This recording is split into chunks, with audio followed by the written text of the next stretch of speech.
भारत की राजनीति में कुछ नाम ऐसे होते हैं जो बार बार बहस का विषय बन जाते हैं। कुछ नेता सत्ता से पहचाने जाते हैं तो कुछ विवाद से, लेकिन कुछ नेता ऐसे भी होते हैं जिनकी मौजूदगी ही राजनीति का तापमान बढ़ा देती है। आज हम बात करेंगे असदुद्दीन ओवैसी की, एक ऐसा नेता जिसे कोई अल्पसंख्यकों की आवाज कहता है तो कोई देश की राजनीति को बांटने वाला चेहरा। सवाल सिर्फ इतना है, ओवैसी कौन है और कैसे पहुंचे यहाँ तक। असदुद्दीन ओवैसी का जन्म 13 मई 1969 को तेलंगाना के हैदराबाद शहर में हुआ। हैदराबाद नवाबी तहजीब, इतिहास और राजनीति का गढ़। ओवैसी का परिवार सिर्फ एक राजनीतिक परिवार नहीं था, बल्कि हैदराबाद की मुस्लिम राजनीति का केंद्र था। उनके पिता सुल्तान सलाहुद्दीन ओवैसी लगभग 4 दशकों तक AIMIM के सबसे बड़े नेता रहे और कई बार सांसद बने। यानी राजनीति असदुद्दीन ओवैसी के लिए कोई नया रास्ता नहीं था, बल्कि विरासत थी। असदुद्दीन ओवैसी पढ़ाई में शुरू से तेज थे। उन्होंने हैदराबाद से शुरुआती शिक्षा ली और फिर कानून की पढ़ाई के लिए लंदन का रुख किया।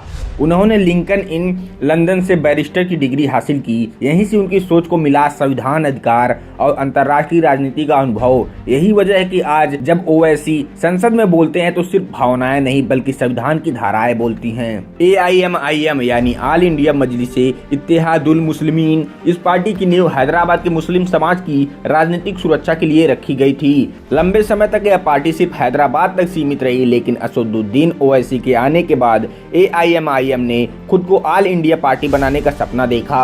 साल 2004 ओवैसी के जीवन का टर्निंग पॉइंट बना। उन्होंने हैदराबाद लोकसभा सीट से चुनाव लड़ा और जीत हासिल की। इसके बाद लगातार संसद पहुंचे। धीरे धीरे वे संसद के सबसे ज्यादा सुने जाने वाले नेताओं में शामिल हो गए।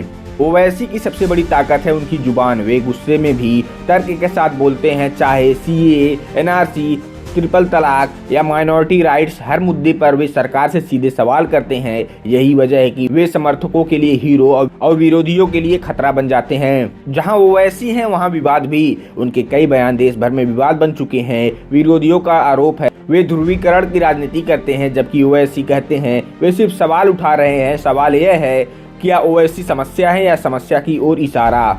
ओवैसी ने बिहार, महाराष्ट्र, उत्तर प्रदेश, बंगाल, हर जगह पार्टी फैलाने की कोशिश की। कुछ जगह सफलता मिली तो कई जगह विरोध। लेकिन एक बात तय है, AIMIM अब सिर्फ हैदराबाद की पार्टी नहीं रही। ओवैसी को कुछ लोग लोकतंत्र की जरूरत मानते हैं तो कुछ देश के लिए खतरा, लेकिन लोकतंत्र में हर आवाज मायने रखती है। ओवैसी उसी लोकतंत्र का एक विवादित लेकिन अहम हिस्सा है।